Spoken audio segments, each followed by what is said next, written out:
from our website, and it's okay if we don't agree with the content. It's looking at human beings as a totally like our biological mechanism, our physiology for survival.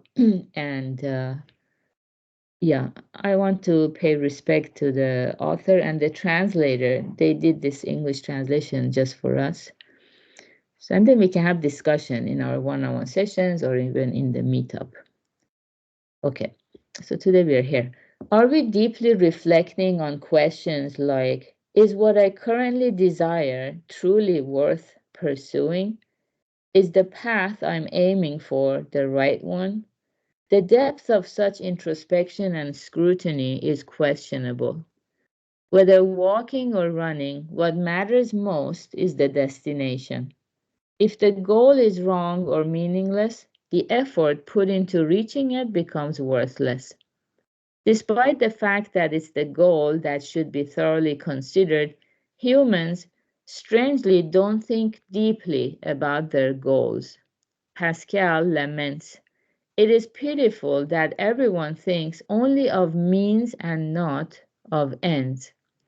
Humans think about many things, but could it be that the most important thing is what they don't think about? 2. People who realize that living according to their emotions is not freedom begin a journey of self-discovery. Most of what humans think about is how to achieve the goals that pop into their minds. I want that. I desire this. I don't want that. Emotions arise first, and then reason steps in to figure out how to obtain the results desired by those emotions.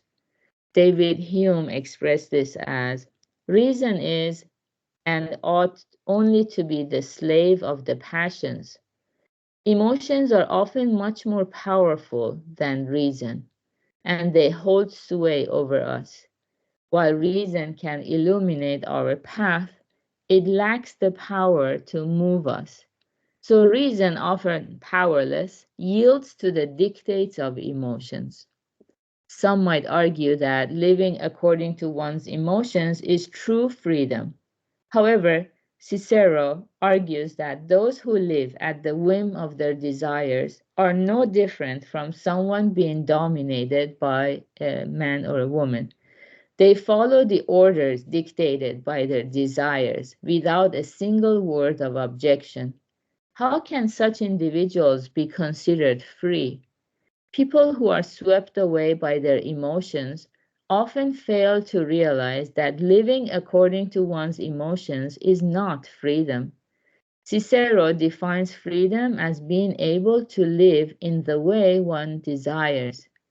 So who are those who truly live according to their desires? Only those who deeply contemplate their life's path, foreseeing their course in advance. The truly free individuals are those who have considered deeply where they are headed, clarified their destination, and walk the path they genuinely desire.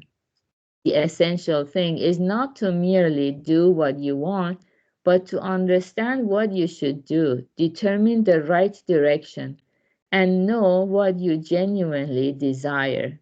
Without understanding what you truly desire, you will be swept away by your emotions, living aimlessly. People who realize that they are pursuing nothing but false goals and not their true desires embark on a journey of self-discovery. This self-discovery is a quest for true freedom. Okay, very good. Yeah, this point is very difficult for a lot of people to grasp because our desires are such an integral part of who we are. You know, like in the morning we are hungry, so obviously we need to eat. We cannot help it. We can postpone it for quite a few hours if we are on an intermittent fasting, but there is so much we can delay the fulfillment of desire for food. So to some extent, yeah, it's part of who we are. But if we just fulfill everything that pops into our head one after another aimlessly, at the end of our life, we cannot look back and say, oh, I'm so grateful. I lived a good life and I'm grateful to move on now. So that's why a lot of people leave so many regrets. But the perfect example that comes to my mind right now for this is, it is said that even if there are vegetables or food that you don't like, but it benefits your health, like, I don't know, carrots or cabbage, it's better for us to consume them, even if we're not fond of them. Good chances are as you eat them, you will develop affinity for them. And, by the same token, if there is a food or fruit or some snacks that taste extremely good, like ice cream, ice cream and yeah, heavy duty cakes. It tastes very good. It's very pleasant to our palate and our body and mind. But if we know that in the long run it's detrimental to our health, so we don't want to indulge in them. Maybe just have one bite and stop, or find substitutes like eating a lot of fruits or lemon and honey water if we have sweet tooth, things like that. So we can eat something that benefits our body even if we don't like it, and then we refrain from eating things that we like but we know that it's detrimental to our health. So if we can discipline our mind and body in this way, as we listen to the Dharma, listening to the teachings is always most important practice. Little by little, you will have this freedom in our mind and heart.